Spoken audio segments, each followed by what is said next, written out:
Esther from BSA Block A.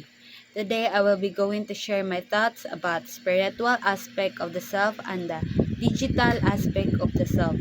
First, the spiritual aspect of the self is a part of us that deals with our inner world, our values, beliefs, and sense of purpose.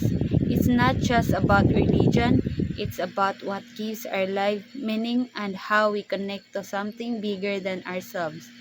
Whether that's nature, humanity, or a high power, the spiritual self is where our peace, compassion, and integrity come from.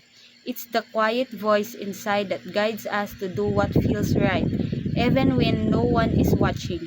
When we nurture our spiritual self, we feel more balanced, fulfillment, and connected not just to others but to who we truly are.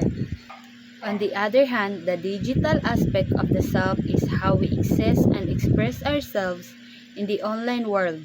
It includes our social media profiles, the way we communicate through technology, and even the digital footprint we leave behind. Our digital self is like a mirror of who we are, but sometimes it can also be a mask. Online, we often show the version of ourselves we want others to see. That can be empowering because it gives us a voice and allow us to connect with people all over the world. But it can also make us compare ourselves to the others or really too much on likes and validation.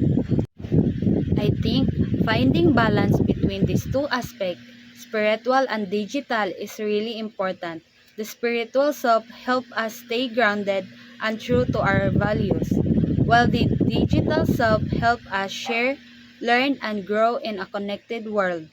When we let our spiritual side guide how we act online, we can use technology in a more positive and meaningful way, spreading kindness, truth, and inspiration instead of just chasing attention. In the end, both aspects are part of who we are today. The spiritual self connects us inward, and the digital self connects us outward. When we learn to keep them in harmony, we became more authentic, mindful, and whole as human beings.